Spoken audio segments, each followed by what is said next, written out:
Sao nữ phim cấp 3 bị hủy hoại cuộc đời vì yêu chăn nuôi?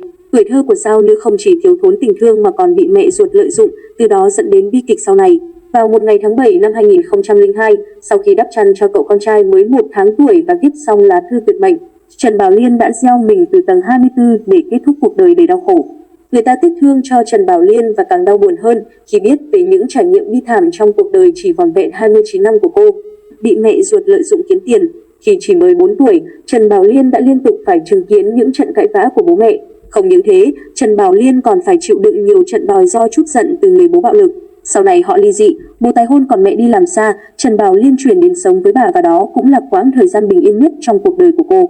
Năm Trần Bảo Liên 12 tuổi, cô đã được mẹ đưa đến Hồng Kông và chuỗi ngày bi kịch cũng bắt đầu từ đó. Mẹ của Trần Bảo Liên vốn ham mê cờ bạc, lại thấy con gái trưởng thành ngày càng xinh đẹp nên muốn đẩy cô vào làng giải trí để kiếm tiền.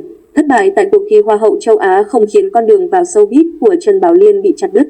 Nhan sắc xinh đẹp động lòng người ấy vẫn khiến các công ty giải trí muốn ký hợp đồng với cô. Nhìn thấy những khoản thù lao đóng phim cấp 3 cao ngất ngưởng, mẹ của Trần Bảo Liên bị làm cho mở mắt và thay con gái ký hợp đồng.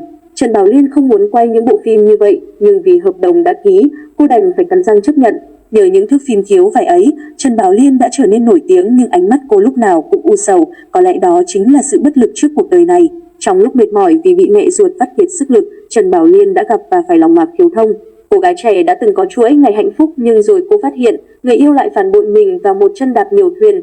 Khi đó, Trần Bảo Liên không mù quáng, cô quyết định chia tay Mạc Khiếu Thông nhưng kết quả cô vẫn bị tổn thương sâu sắc. Cũng vì thế, Trần Bảo Liên càng khao khát có được tình thương và một bi kịch khác đã lại đến với cô, bị chỉ trích vì yêu chăn nuôi. Năm 1996, Trần Bảo Liên bước vào giai đoạn khó khăn khi sự nghiệp xuống dốc và cô còn bị bệnh tật hành hạ. Lúc này, sự xuất hiện của đại gia Hoàng Nhậm Trung đã làm thay đổi cuộc đời của Trần Bảo Liên.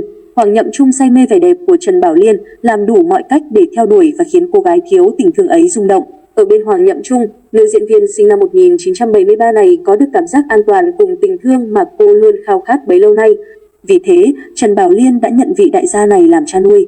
Thế nhưng, Trần Bảo Liên lại phải lòng người cha nuôi vốn đã có gia đình này. Tất nhiên, mối tình vi phạm đạo đức này của hai người họ đã bị dư luận lên án và chỉ trích nặng nề. Trần Bảo Liên không quan tâm ngoài kia nói gì nhưng cô mong muốn được Hoàng Nhậm Trung cho một danh phận.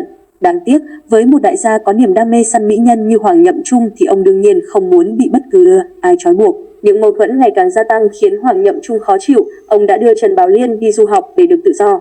Vì để Hoàng Nhậm Trung chú ý, Trần Bảo Liên dần thay đổi, cô trở nên điên loạn và thậm chí còn dùng dao để rạch vào cổ tay. Mọi chuyện không chỉ có vậy, Trần Bảo Liên còn liên tục đe dọa Hoàng Nhậm Trung khiến ông càng không muốn gặp mặt cô. Những hành động điên cuồng của Trần Bảo Liên diễn ra thường xuyên, cô từ một nữ thần này lại thành trò cười cho thiên hạ. Ngay cả khi đã có bạn trai mới, Trần Bảo Liên cũng không quên được Hoàng Nhậm Trung. Giải thoát bản thân ở tuổi 29. Năm 2001, truyền thông tiết lộ tin tức Trần Bảo Liên đang mang thai và công chúng không biết đứa trẻ là con của bạn trai, cô hay Hoàng Nhậm Trung. Sự xuất hiện của đứa trẻ đã khiến tâm tình của Trần Bảo Liên tốt hơn, cô cũng không còn làm những trò điên loạn như ngày trước nữa. Hình ảnh ngôi sao quốc sản 007 ôm con trai mỉm cười hạnh phúc đã khiến mọi người xung quanh yên tâm, cảm thấy cuộc đời cô hẳn sẽ tốt đẹp hơn nhờ sự xuất hiện của sinh linh bé bỏng này. Trong khi mọi người nghĩ Trần Bảo Liên đã được tái sinh thì cô vẫn đang phải chịu đựng chứng trầm cảm nặng. Những mệt mỏi về thể xác và tinh thần cùng căn bệnh trầm cảm sau sinh đã khiến Trần Bảo Liên quyết định giải thoát bản thân mình ở tuổi 29. Sự ra đi của Trần Bảo Liên đã khiến cả làng giải trí chấn động, công chúng cũng tiếc thương cho một hồng nhan bạc mệnh. Từ năm 15 tuổi, cuộc đời tôi đã bị định đoạt rồi. Mọi người chỉ nhớ đến sắc đẹp mà không quan tâm đến tài hoa của tôi, đối với tôi đó chính là bi kịch.